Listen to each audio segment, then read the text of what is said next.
अस्सलाम वालेकुम। दुरूद शरीफ पढ़ना।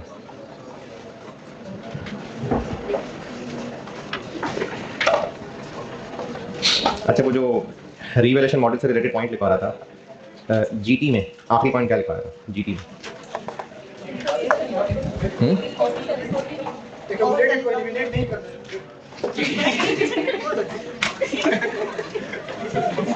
हाँ जी, क्या लिखा था?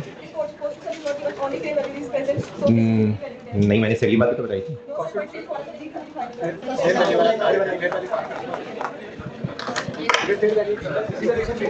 कॉस्ट टू सेल जीरो रखी थी, उससे अगली बात नहीं बताई थी। अभी पहली बार गार्डन टाउन कैंपस वाले बच्चों से पूछ रहा हूँ, मैंने रिवैल्यूएशन मॉडल वाले एसेट्स के लिए दो बातें बताई थी बस। भाई गार्डन टाउन वालों से पूछ रहा हूँ, दो बातें, ठीक है। अच्छा, एक बुजुर्ग वाले जो हैं ये आराम करें, गेम शेम खेलने कोई।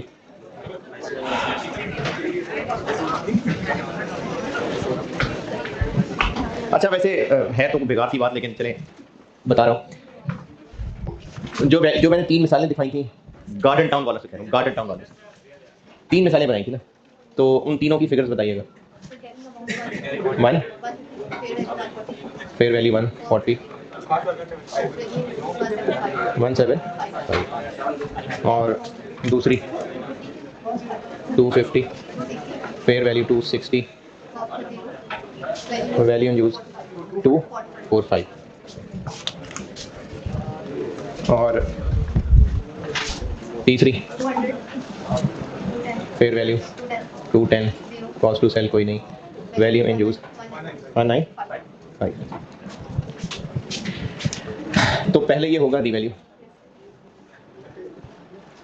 और रीवैल्यू होके पहुंचेगा 140 तक। पहले होगा ये रीवैल्यू और रीवैल्यू होके पहुंच जाएगा 260 तक, और ये होगा पहले रीवैल्यू और 210 तक।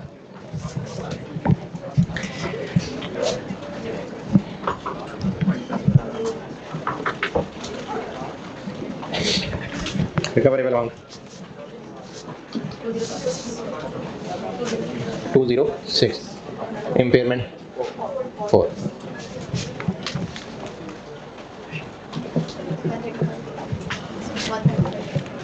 Recoverable amount 175, impairment 0।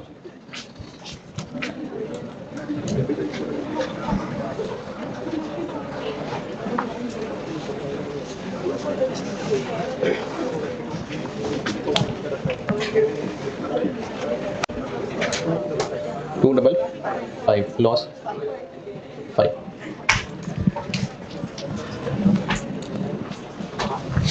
इससे पिछले पॉइंट में बताया था कि अगर कॉस्ट टू सेल, अच्छा ये सारी बातें तब हो रही हैं जब एसेट रिवैल्यूएशन मॉडल पे है, तो इससे पिछली बात में बताया था कि अगर कॉस्ट टू सेल जीरो है और फेयर वैल्यू भी है तो एसेट को रीवैल्यू कर दें, बस इम्पेयरमेंट की जरूरत ही नहीं पड़ेगी। अब तीसरी बात ये बता रहा हूं कि अगर कॉस्ट टू सेल है तो पहले बहरहाल रीवैल्यू तो कर लें, उसके बाद इम्पेयर भी कर लें। कॉस्ट टू सेल है तो पहले रीवैल्यू करें, उसके बाद चेक कर लें, हो सकता है इम्पेयरमेंट हो सकता है ना। तीसरी बात बता रहा हूं कि अगर कॉस्ट टू सेल है, फेयर वैल्यू भी है, तो पहले फेयर वैल्यू तक रीवैल्यू कर लें, यानी IS 16 लगा लें, उसके बाद IS 36 भी चेक कर लें, हो सकता है इम्पेयरमेंट हो सकता है ना हो। इससे पहले वाला पॉइंट ये था कि IS 16 लगाएं, बस 36 की जरूरत ही नहीं। अब कह रहा हूं कि पहले IS 16 लगाएं, फिर IS 36 लगा के देख लें, हो सकता है इम्पेयरमेंट हो सकता है ना। ये तीसरी बात लिख लें।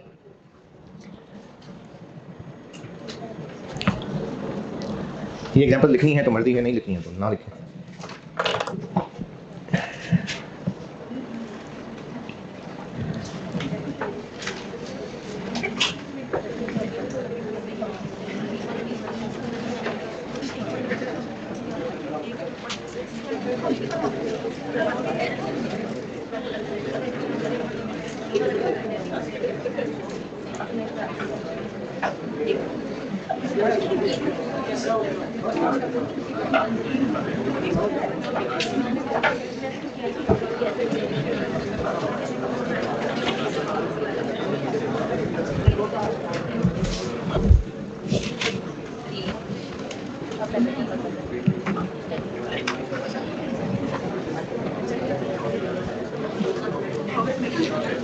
हाँ जी जीटी वाले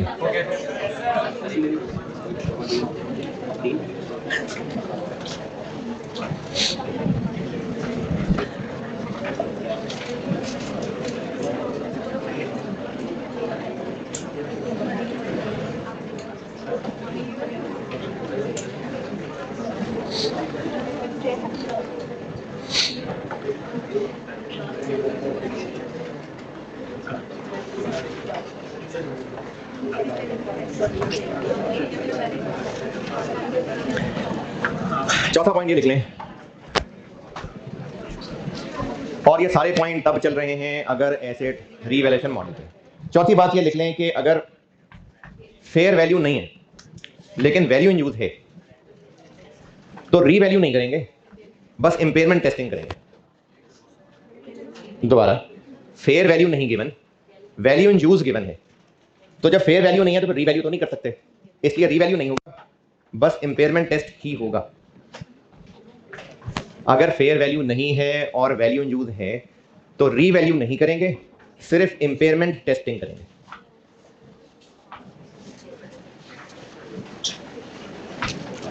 और चूंकि रीवैल्यूएशन नहीं कर रहे होंगे, सिर्फ इंपेयरमेंट टेस्टिंग कर रहे होंगे, इसलिए एक्यूमुलेटेड डेप्रिसिएशन एलिमिनेट करने वाली एंट्री नहीं होगी। चौथा पॉइंट दोबारा, अगर फेयर वैल्यू नहीं है लेकिन वैल्यू इन यूज है तो रीवैल्यू नहीं कर सकते, लेकिन इंपेयरमेंट टेस्टिंग कर सकते हैं, करेंगे। और चूंकि बस इंपेयरमेंट टेस्टिंग कर रहे होंगे, रीवैल्यूएशन नहीं कर रहे होंगे, तो एक्यूमुलेटेड को एलिमिनेट वाली एंट्री नहीं करेंगे। और ये चौथी बात अगर कभी भी समझ नहीं आई तो दफा करें, बेकार बात की, अभी सवाल कराऊंगा तो आएगी समझ। बस ये वाले पॉइंट खत्म। रीवैल्यूएशन हो या कॉस्ट मॉडल हो, जो भी हो, अगली हेडिंग बता रहा हूं कि इंपेयरमेंट इंपेयरमेंट इंपेयरमेंट इंपेयरमेंट की अकाउंटिंग क्या करनी है।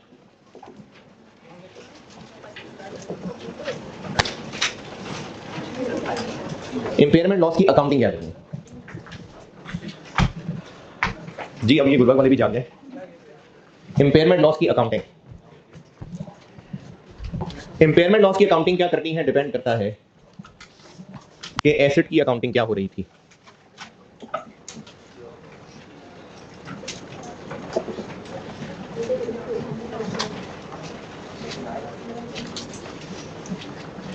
अगर रिलेटेड एसेट कॉस्ट मॉडल पे कैरी होता है तो क्या, और अगर रिलेटेड एसेट रीवैल्यूएशन पे कैरी होता है तो क्या।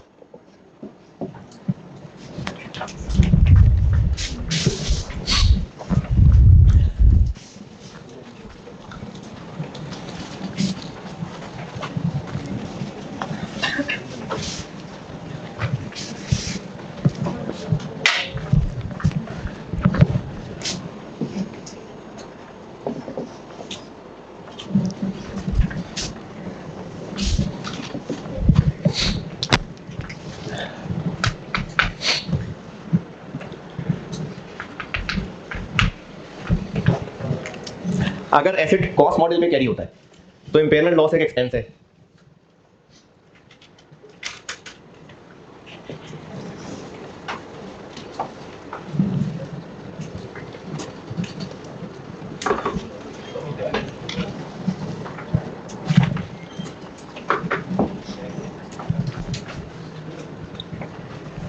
इंपेयरमेंट लॉस का वर्ड लिख दें, ये भी ठीक है, सिर्फ पी एंड एल लिखना है, ये भी ठीक है। और क्रेडिट हो जाएगा एक्यूमुलेटेड इंपेयरमेंट लॉस।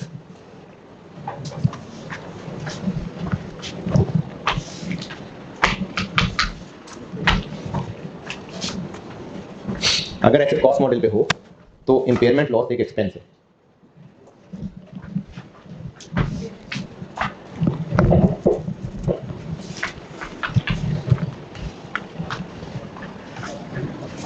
लेकिन अगर रीवैल्यूएशन मॉडल पे है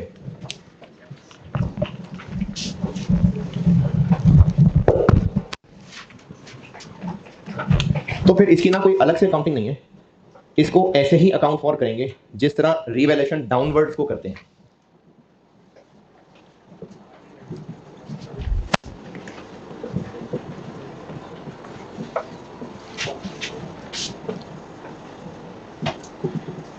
कैसे करते हैं डाउनवर्ड रिवैल्यूएशन को? एसेट क्रेडिट और डेबिट में पहला नंबर जाता है रिवैल्यूएशन सरप्लस का, और अगर सरप्लस नहीं है या थोड़ा है तो फिर P&L। अच्छा, ये बात थी सिर्फ कि चार्ज कहाँ करना है, हो ये रिवैल्यूएशन रही है या इम्पेयरमेंट, तो इसलिए क्रेडिट एक्यूमुलेटेड इम्पेयरमेंट लॉस होगा।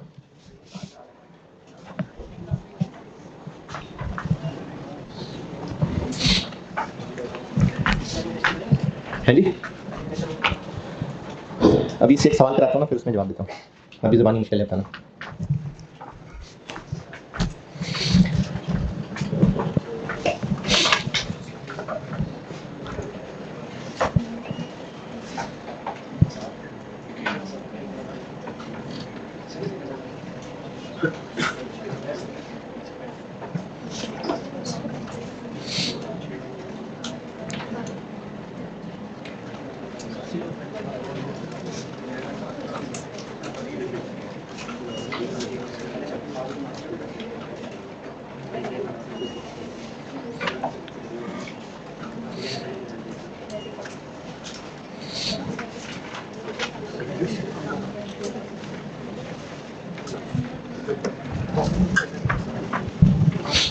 यहाँ तक नोटेड? अच्छा, अब ना ये दोनों शाखों के लिए, मतलब किसी एक नहीं, वैसे दोनों के लिए बता रहा हूँ, 2-3 नसीहतें लिख लें, 2-3 पॉइंट्स, इंपॉर्टेंट पॉइंट्स लिख लें, एग्जाम नोट्स कह दें, इंपॉर्टेंट पॉइंट्स कह दें। यही इंपेयरमेंट लॉस की अकाउंटिंग से ही रिलेटेड वो 2-3 सुनहरी बातें।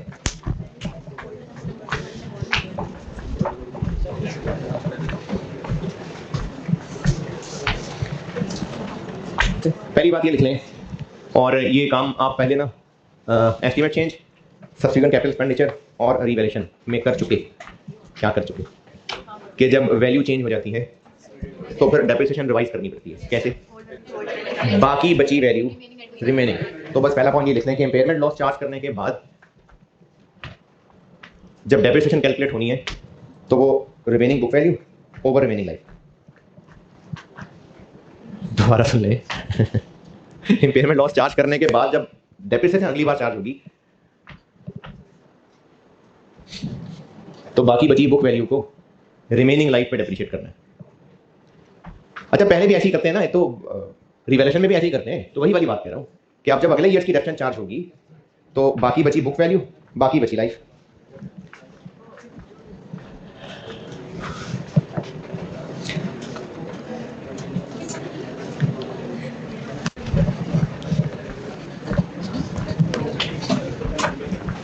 दूसरी बात है,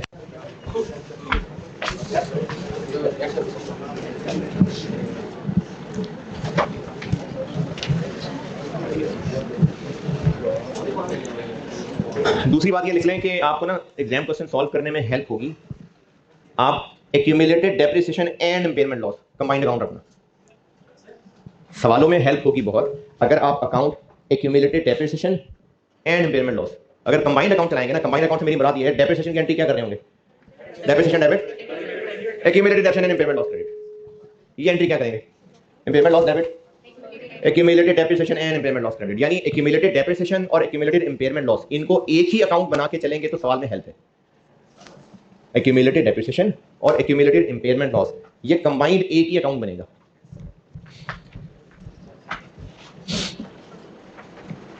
accumulated depreciation and impairment loss, ये कंबाइंड एक ही अकाउंट यूज करिएगा सवाल में।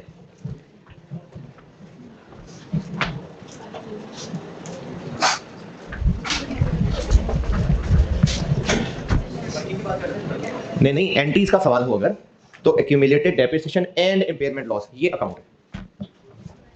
बड़ी मुश्किल बात कर दी मैंने। डेप्रिसिएशन की एंट्री क्या करते हैं आज तक? Depreciation debit, accumulated depreciation credit ना। अब कह रहा हूं कि अगर I-36 का सवाल है तो आप अकाउंट इस्तेमाल करेंगे depreciation debit, accumulated depreciation and impairment loss. इसी तरह इस एंट्री में भी क्रेडिट क्या हो रहा होगा? Accumulated depreciation and impairment loss. तो एक्यूमुलेटेड डेप्रिसिएशन और एक्यूमुलेटेड इंपेयरमेंट लॉस, ये कंबाइंड एक ही अकाउंट चलाइएगा डबल एंट्रीज के सवाल में। अगर ऐसा नहीं किया ना तो फिर एक और एडजस्टमेंट करनी पड़ती है, ऐसा कर ले तो वो बच जाती है। क्वेश्चन लिखें अभी।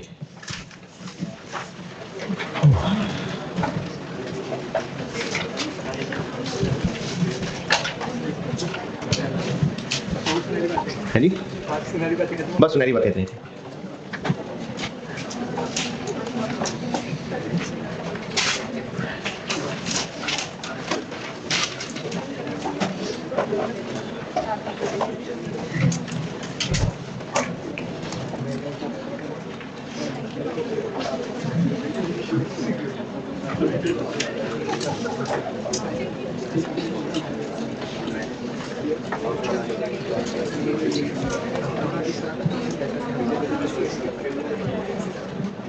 कॉस्ट ऑफ, सवाल लिखिए, cost of machine, cost of machine 640,000, cost of machine 640,000, useful life 8 साल, useful life 8 years, date of purchase 1 जुलाई 16, 1 जुलाई 2016, अकाउंटिंग ईयर जुलाई से जून, आपको कर लिया यार, तो 1 जुलाई 2016, अकाउंटिंग ईयर जुलाई से जून है।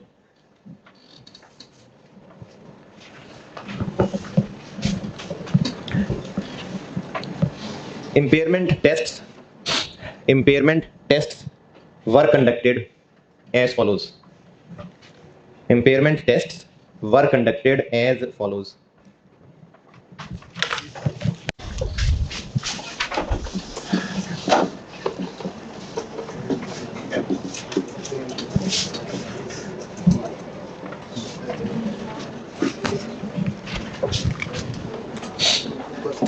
जून 18 और 30 जून 20।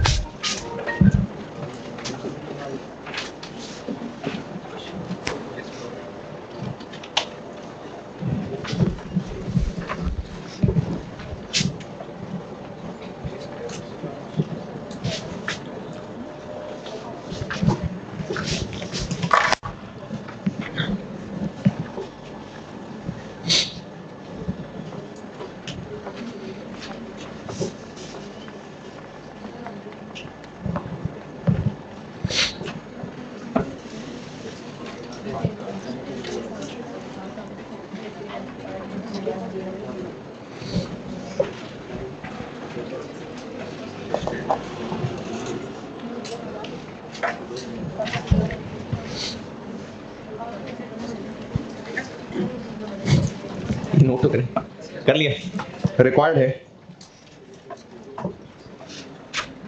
जर्नल एंट्रीज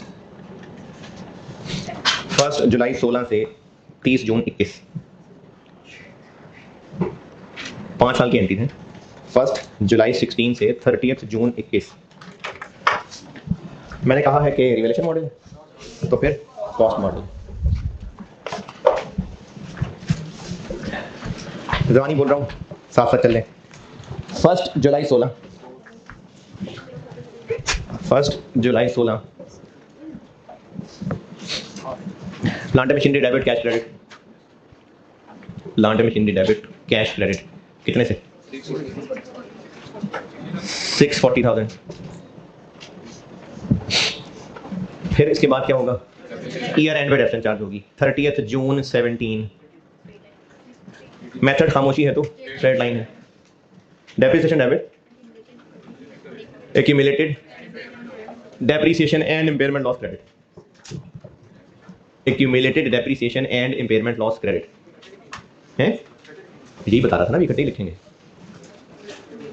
30 जून 17 दोबारा बता रहा हूं, depreciation debit, accumulated depreciation and impairment loss कितने से? 80,000। फिर रीवैल्यू 30 जून 18। पहले इंपेयरमेंट टेस्टिंग कर लें कि पहले डेप्रिशिएट कर लें? क्यों? पहले इंपेयरमेंट टेस्ट की डेट तक कैरिंग अमाउंट पहुंचेंगे तो इंपेयरमेंट टेस्ट होगा। तो 30 जून 18 सेम एंट्री द्वारा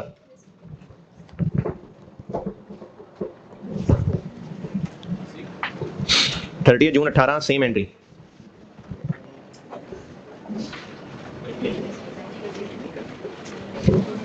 सर कौन सी एंट्री सेम कह रहे हैं? ऊपर तो 2 बताइए आपने। हाँ जी, कौन सी वाली सेम कह रहा हूँ? Depreciation. 30 June 18 depreciation debit, accumulated depreciation and impairment loss credit 80,000। 30 June 18 impairment loss है कितना?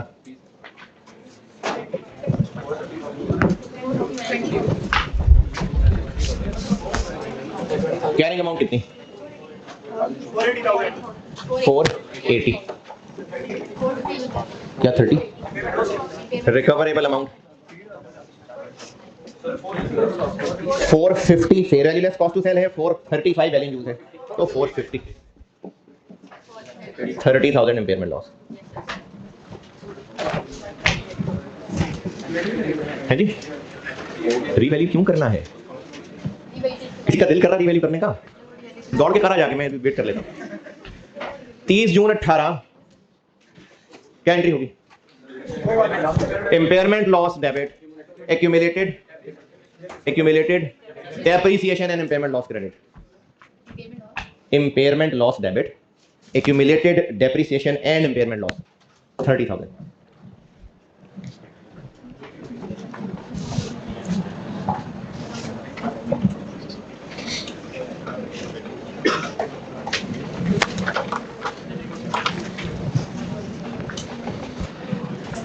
फिर क्या बात?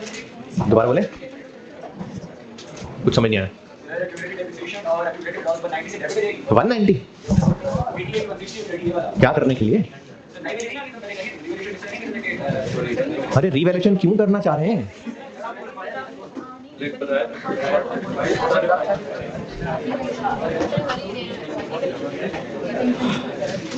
पिछली क्लास में एक नसीहत ये लिखाई थी कि रीवैल्यूएशन मॉडल तो कॉस्ट मॉडल ही है, अगर रीवैल्यूएशन मॉडल होगा तो कहां होगा? तो 30 जून 18 की एंट्री हो गई इम्पेयरमेंट लॉस। इसके बाद 30 जून 19 कितनी होगी डिडक्शन? देखें, अब जब एसेट को इम्पेयरमेंट कर लिया तो एसेट की कैरिंग अमाउंट क्या बच गई? 450 रह गई ना। ये क्या बात करती हो? 450 कैसे?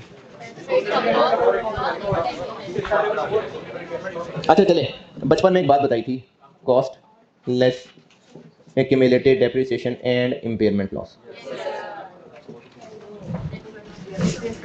कॉस्ट कितनी? 480, 640। Accumulated depreciation and impairment loss 80, 80, 30। नहीं, मैंने कब कहा है कि ये एक्यूमुलेटेड को एलिमिनेट करने की एंट्री करनी है?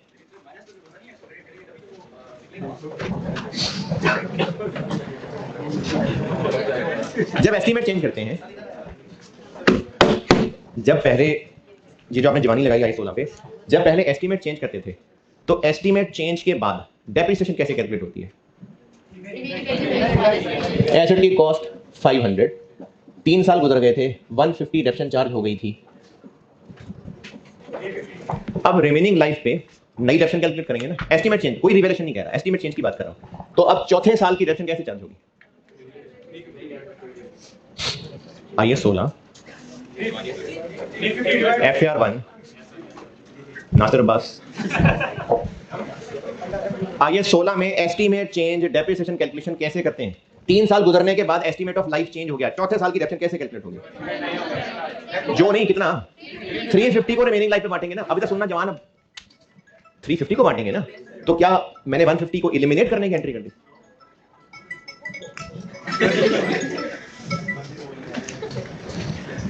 कहां थे हम? एलिमिनेट कर रहे थे, तो एलिमिनेट तो नहीं किया ना वो, तो चूंकि एस्टीमेट चेंज हो, सब्सिक्वेंट कैपिटल एक्सपेंडिचर हो, रिवैल्यूएशन हो या इंपेयरमेंट हो, डेप्रिसिएशन रिवाइज करनी पड़ती है। तो डेप्रिसिएशन जब भी रिवाइज होगी, बुक वैल्यू को रिमेनिंग लाइफ पे डिवाइड करेंगे, डेप्रिशिएट करेंगे। इसका यह मतलब नहीं है कि हम एक्यूमुलेटेड को एलिमिनेट करने की एंट्री कर रहे होंगे, ठीक है? तो अब 2019 की डेप्शन कैसे कैलकुलेट होगी? 450 को अब हमने 6 साल के बाद,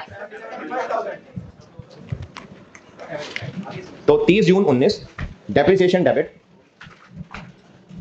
accumulated depreciation and impairment loss credit 75,000। फिर 30 जून 20 पे फिर यही काम हो जाएगा। Depreciation debit, accumulated depreciation and impairment loss credit 75,000। 75,000 ना समझ आ रहा हो किसी को?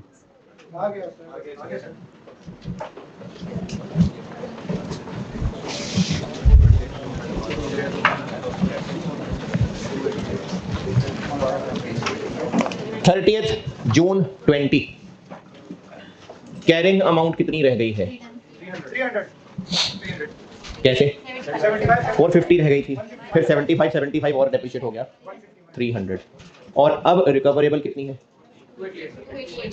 Fair value less cost to sell 245, value in use 288, तो 288। इम्पेयरमेंट लॉस आ गया 12,000। 30th June 20 impairment loss debit, accumulated depreciation and impairment loss credit.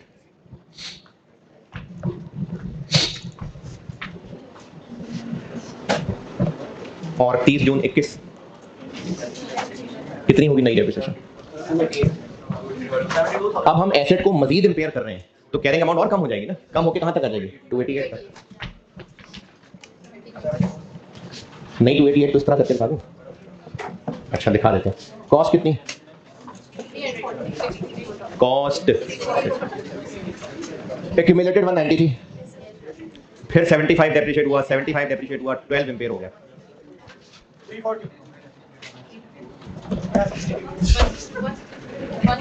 190 थी, फिर उसके बाद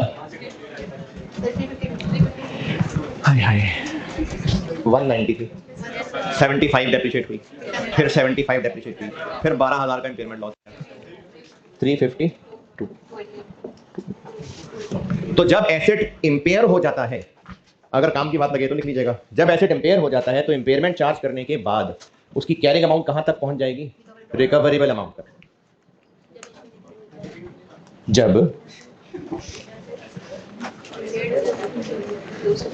जब एसेट की इंपेयरमेंट, जब एसेट को इंपेयर कर लेते हैं तो उसकी कैरिंग अमाउंट रिकवरेबल अमाउंट तक पहुंच जाती है। इंपेयरमेंट लॉस चार्ज करने के बाद एसेट की कैरिंग अमाउंट बच के कितनी आ जाएगी? Recoverable amount. तो 30 जून 21 डेप्रिसिएशन कितने? 288 के पास अब लाइफ रह गई 4, तो 72,000।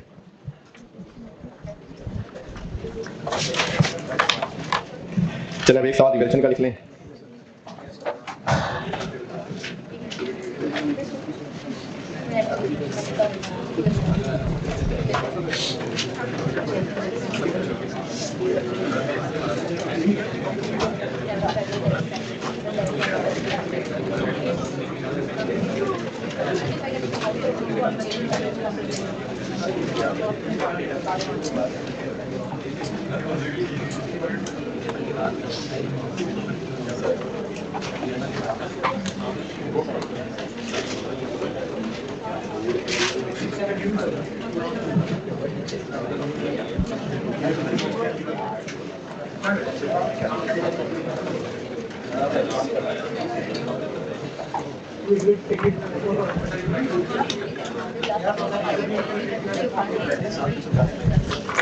हाँ भाई noted.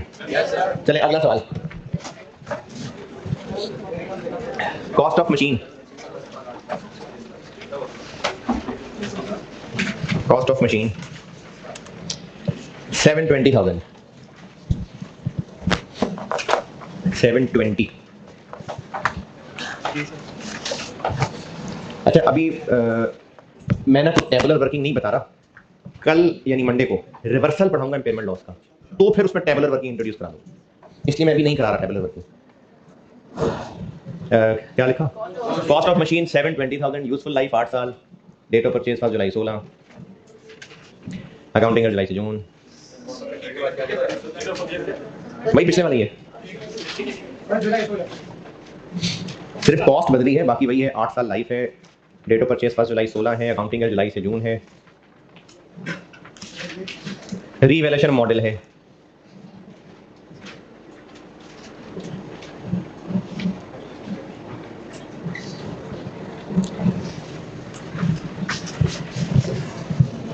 Follow following values were determined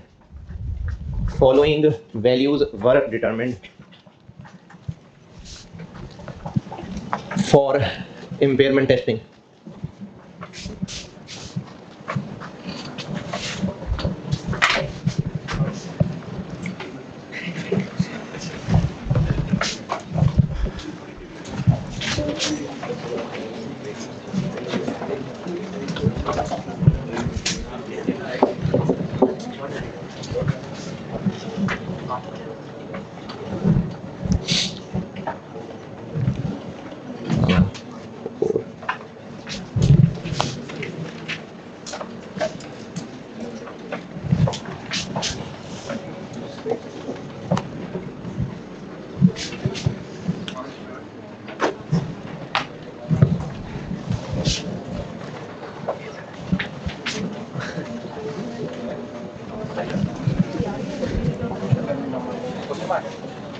हाँ जी, अपनी तरफ से तो ये बनाया था।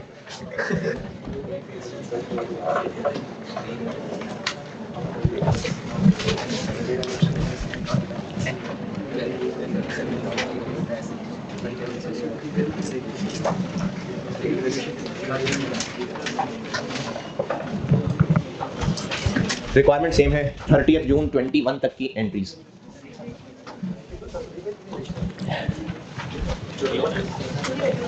क्या जी? हाँ हाँ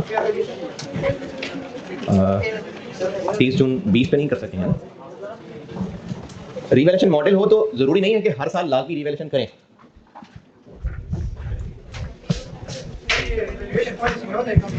क्या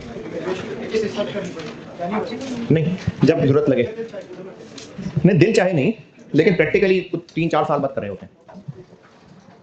ये नोटेड। रिक्वायर्ड है 1 जुलाई 16 से लेके 30 जून 21 तक की एंट्रीज। 1 जुलाई 16 plant machinery debit, cash credit जी 720।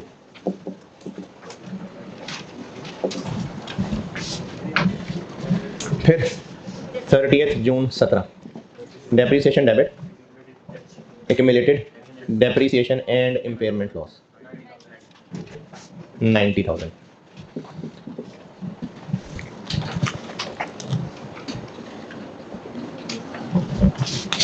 फिर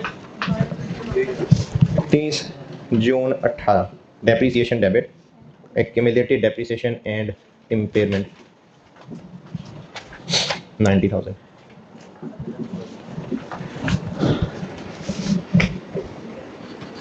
क्या हुआ? लेकिन सवाल में तो है ना, सवाल में इम्पेयरमेंट का सवाल है कि नहीं, पता चल रहा है कि नहीं? तो जब इम्पेयरमेंट का सवाल है तो आपको कहा था कि आप ना एक्यूमुलेटेड एक्शन और इम्पेयरमेंट का कंबाइंड अकाउंट चलाएं। इसका नाम लिख देने से का मतलब ये नहीं है कि इम्पेयरमेंट लॉस डल गया इसके अंदर। अभी नहीं है, इम्पेयरमेंट लॉस तो नहीं है, वो तो नाम रखा हुआ बस।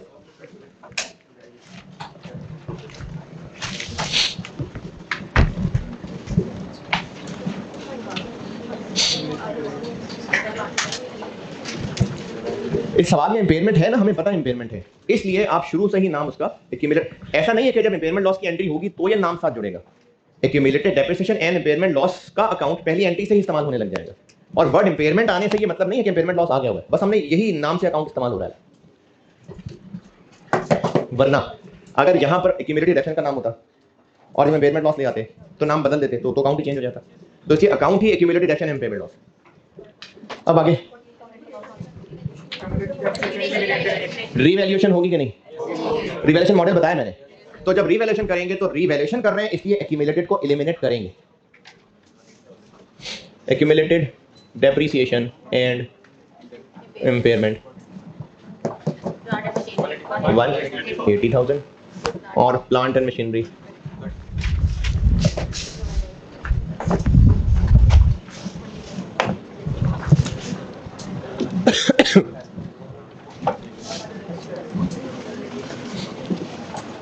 180 और प्लांट एंड मशीनरी 180। क्योंकि रिवैल्यूएशन हो रही है ना तो एक्यूमुलेटेड एलिमिनेट करेंगे। जाग रहे हैं?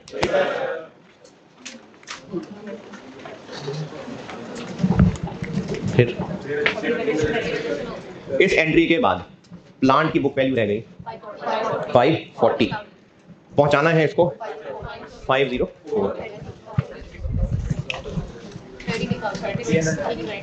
बल्कि नहीं नहीं, ये दूसरी वैल्यू चेंज कर रहा हूँ मैं, 504 को चेंज कर रहा हूँ।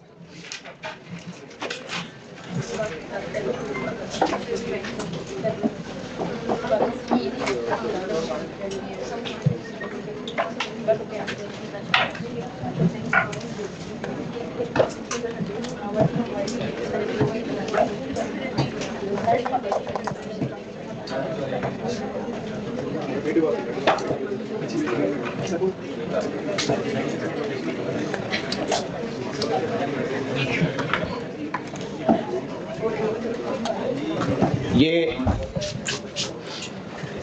570 कर ले,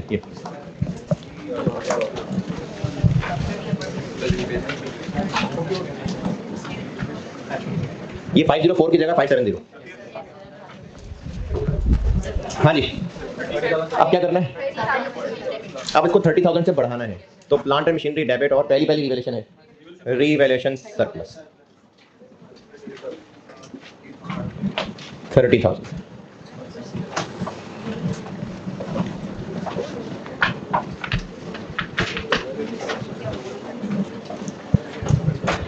अगली क्लास में ना लॉस रिवर्सल कराऊंगा तो ज्यादा फायदा समझ आएगा, इसलिए मैं अभी जबानी कैलकुलेशन कर रहा हूँ, फिर टेबल वर्किंग कर दूंगा तो उसमें फिर हेल्प हो जाएगी। अभी बस जबानी कर रहा हूँ।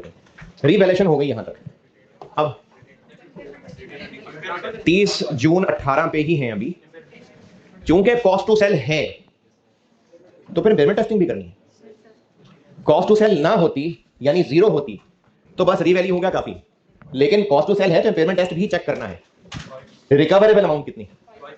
558, क्योंकि fair value less cost to sell हो गई 558 और वैल्यू इन यूज हो गई 480, तो रिकवरेबल अमाउंट हो गई 558, तो इम्पेयरमेंट लॉस आ गया। रीवैल्यू करके 570 तक पहुंचा दिया, लेकिन I-36 भी है बीच में, करनी है इम्पेयरमेंट टेस्टिंग। जाग रहे हैं।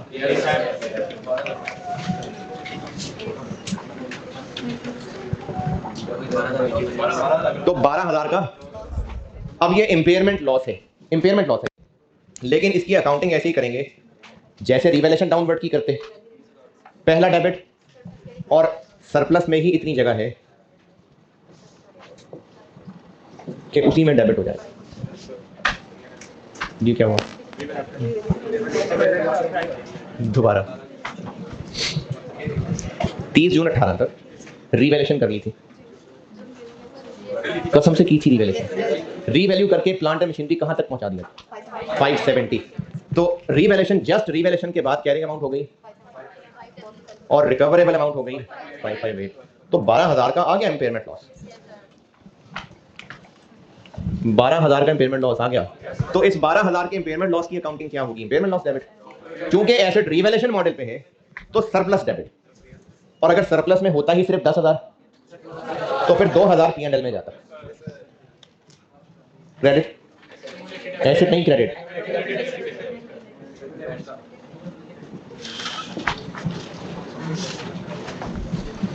इम्पेयरमेंट लॉस की एंट्री है ये।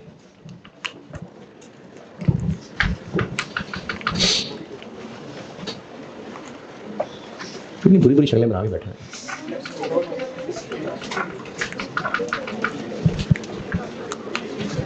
आवाज़,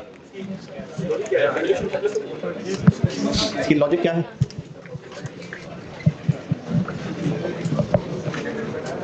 इसकी लॉजिक ये है कि चूंकि रीवैल्यूएशन में भी फेयर वैल्यू इस्तेमाल होती है और रिकवरेबल अमाउंट में भी फेयर वैल्यू इस्तेमाल होती है, तो चूंकि दोनों में फेयर वैल्यू इस्तेमाल हो रही है तो ये बहुत मुश्किल हो जाता है हिसाब रखना कि कितना रिवैल्यूएशन की वजह से लॉस है, कितना इम्पेयरमेंट की वजह से लॉस है। इस मुश्किल से बचाने के लिए आईएस ने कहा कि रिवैल्यूएशन मॉडल वाला एसेट है ना, तो लॉस की किसी नई अकाउंटिंग के चक्कर में ना पड़े, ऐसे ही समझे जैसे रिवैल्यूएशन डिक्रीज।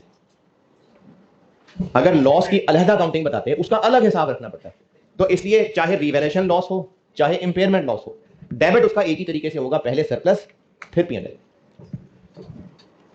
ऐसे ही होता है, ऐसे ही। अब आगे है जी, क्या बात? बाकियों की क्या लिखी? Purchase of machine depreciation for 2019 17, depreciation for 2018, elimination of accumulated depreciation, revaluation of machine, impairment loss for 2018। किधर रिटेन? अरे भी डेप्रिशिएट करेंगे तो रिटेन अर्निंग में जाएगा ना। 30 जून 18 तक पहुंचे हैं अभी हम।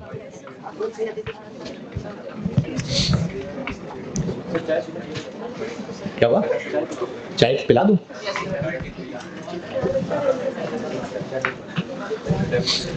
तो 10 सवाल और करेंगे है? बस एक चाय के पी गए हैं।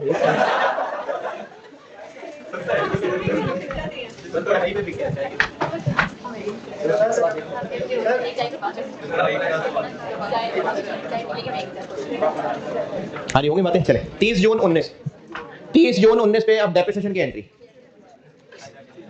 डेप्रिसिएशन की आप हो चुके हैं चीते चीतियां। Current asset calculate, depreciation calculate करिए।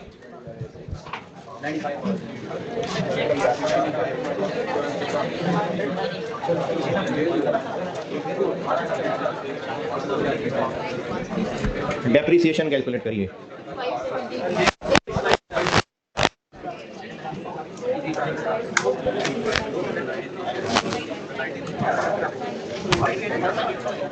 डेप्रिसिएशन कैलकुलेट करिए 93,000। अभी कुछ देर पहले कहा था कि जब एसेट इंपेयर हो जाएगा तो उसकी कैरिंग अमाउंट कितनी बच जाएगी? Recoverable amount. तो ये 558 बच गया था। 93,000। अब चूंकि डेप्रिसिएशन की एंट्री हुई है, अब होगा सरप्लस ट्रांसफर।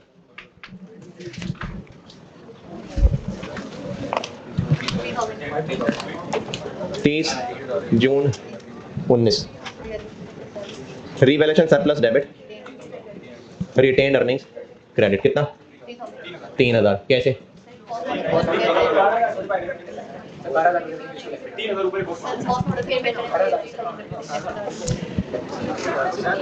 हाँ जी, सरप्लस में रह गया है 18,000।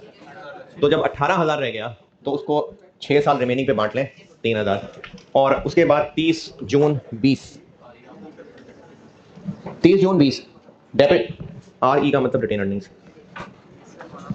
30 जून 20 बस खत्म हो रहा है, 2-3 एंट्री रहेंगे। 30 जून 20 डेप्रिसिएशन की एंट्री होगी। सेम डेप्रिसिएशन डेबिट 93 और एक्यूमुलेटेड डेप्रिसिएशन एंड इम्पेयरमेंट 93 और डेप्रिसिएशन चार्ज हुई है तो फिर से सरप्लस ट्रांसफर भी होगा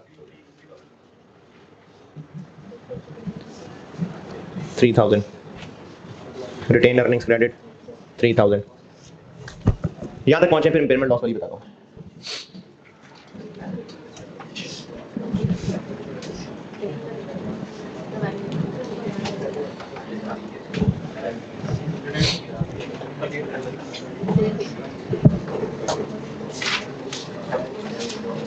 तीस जून 20 पे फेयर वैल्यू नहीं है तो रीवैल्यूएशन नहीं कर सकते। तो रीवैल्यूएशन मॉडल बर्बाद नहीं हो गया, जब होगी तब कर लेंगे अगली बार। तो इसलिए फेयर वैल्यू नहीं है तो रीवैल्यू तो नहीं कर पाएंगे, लेकिन वैल्यू इन यूज है तो इंपेयरमेंट टेस्टिंग होगी। अब चूंकि सिर्फ इंपेयरमेंट टेस्टिंग कर रहे हैं, रीवैल्यूएशन नहीं कर रहे, तो एक्यूमुलेटेड एलिमिनेट की एंट्री नहीं करनी। यहां क्यों की थी? क्योंकि रीवैल्यू हो रहा था। तो 30 जून 20 में चूंकि फेयर वैल्यू नहीं है इसलिए एक्यूमुलेटेड को एलिमिनेट नहीं करेंगे।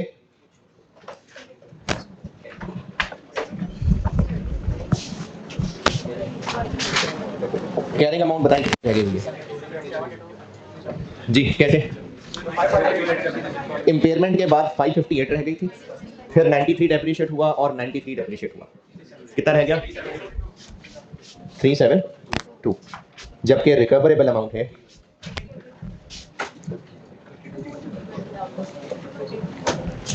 52,000 का इंपेयरमेंट लॉस आ गया। अब इसकी एंट्री क्या करें? चूंकि रीवैल्यूएशन मॉडल पे है इसलिए इंपेयरमेंट लॉस का डेबिट ऐसे ही जैसे रीवैल्यूएशन का जाया करता है। पहले रीवैल्यूएशन सरप्लस में रह कितना गया है? 12 रह गया हुआ है। 18 था लेकिन 3 और 3 ट्रांसफर हो गया है, 12 रह गया हुआ है। तो बाकी 40 P&L और क्रेडिट यहां पर प्लांट एंड मशीनरी क्यों डेबिट क्रेडिट हो रहा है? क्योंकि रीवैल्यूएशन हो रही है। इंपेयरमेंट की एंट्री करते हुए एसेट नहीं क्रेडिट होगा, एक्यूमुलेटेड डेप्रिसिएशन।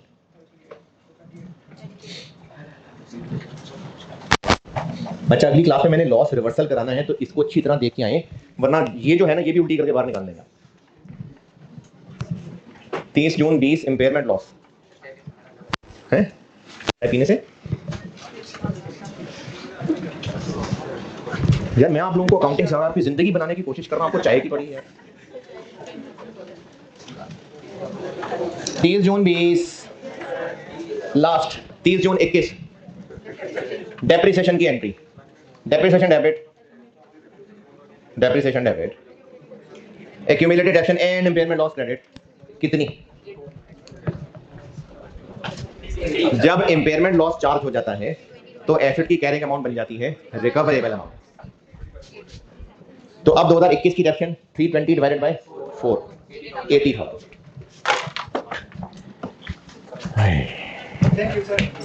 ठीक है जी, अल्लाह।